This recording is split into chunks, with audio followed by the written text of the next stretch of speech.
Hello everyone. So what are you doing to pass the time while we're in house arrest or in our safe zone, whatever you want to call it? One of the things I love to do is I love to bake.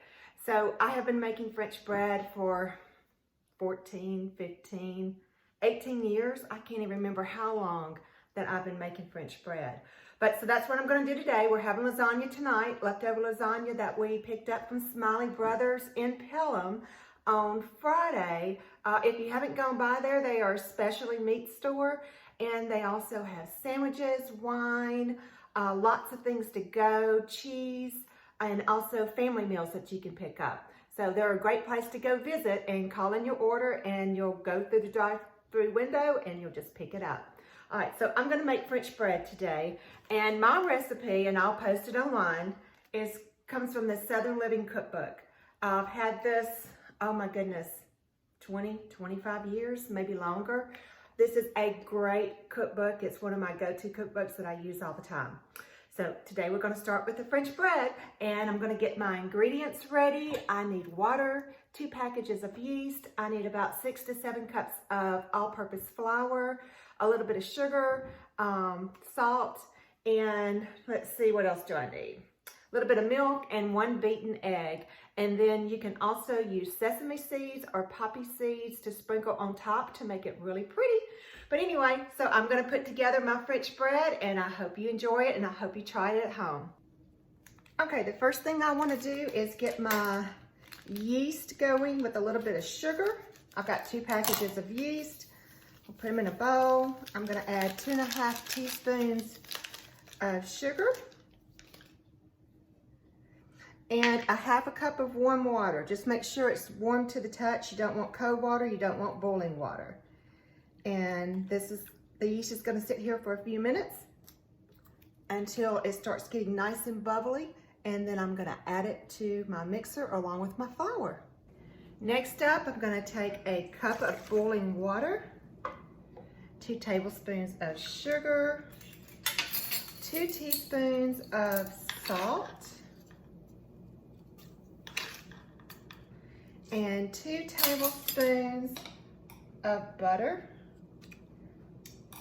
And then I'm gonna give this a quick stir until the butter melts. Shouldn't take but just a second. And you can see my yeast right here is already starting to bubble and rise just a little bit. So that yeast is getting activated. So once my butter dissolves here, I'm gonna add a cup of cold water to it to cool it down a little bit. And then I'll get ready to add my yeast once it sits there for a few minutes. So I've got some cold water here. Measure out a cup. And I'm gonna add that right there.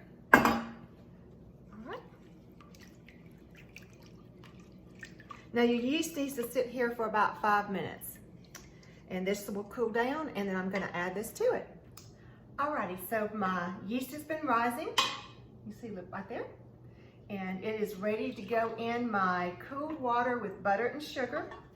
So I'm just gonna put it in there. Just make sure I scrape all of it out, because this is gonna help the French bread rise when it proofs. And I'm gonna give it a good stir. And then I've got my stand mixer out.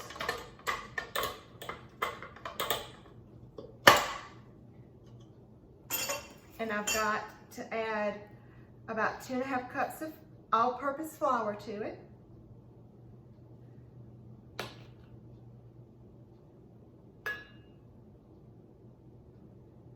Okay.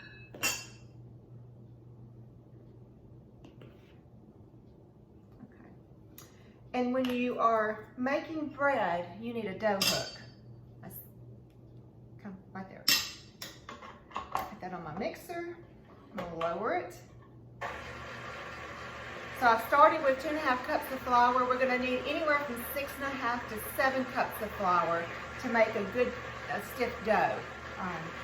So I will just let this work for just a little bit and mix it all in. and then I'll continue to add my flour, and I'll show you that in just a minute. Now, this is about 4.5 cups of flour in it right now. And you can see I'm just slowly mixing it in. And it's starting to get a good consistency of a very loose, soft dough. So I've got about 2.5 more cups of flour to add to it. Okay, so I've got 6.5 cups of flour in there, and you can see how it's starting to pull away from the edge of the bowl. You can obviously do this by hand, but it's so much easier if you've got a good mixer that will do all the hard work for you. So I'm gonna add just a little bit more. I'll turn it off.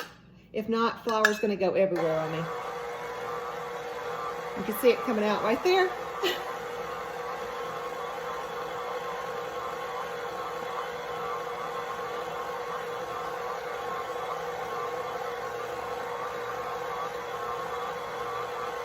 And it looks great. I'll add just a little bit more. And you don't want to add too much at one time at the end, because all of a sudden you'll throw it in there and you'll have this big plume of flour that's going to come up right at you in your face. Okay, I think this is good. Okay, so I've got all my flour mixed in. For the next 15 minutes, every 10 minutes, I'm going to let it stir, and then let it sit for 10 minutes, stir, sit for 10 minutes until you reach 50 minutes. And then after that, we'll be ready to roll it out and get ready to make our French bread and put it in the pan to rise. So now it's just kind of a waiting game. So you need to be around for about the next 50 minutes. And like I said, every 10 minutes, you want to give it a stir, let it rest for 10 minutes, and stir. Okay, so you can see that it's risen. I've taken 1 egg and about 2 tablespoons of milk, and I've mixed that together. I'm going to take a nice sharp knife, and I'm going to score on top of the French bread, just like that. It's going to make it nice and pretty. And then I'm going to take a little pastry brush and go ahead and just kind of lightly brush the top of my bread, like so.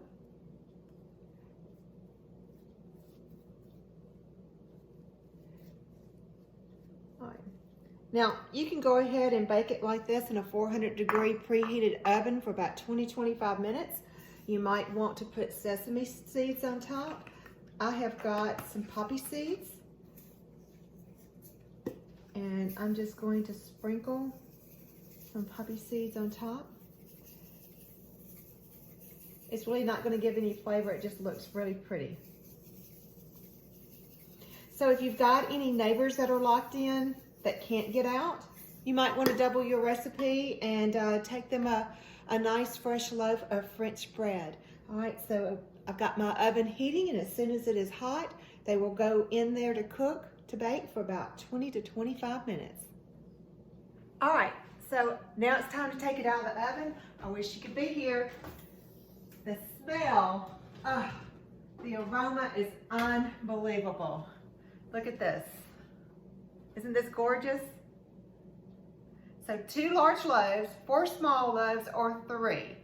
We will include the recipe below, and enjoy. Take your time, do something new in the kitchen.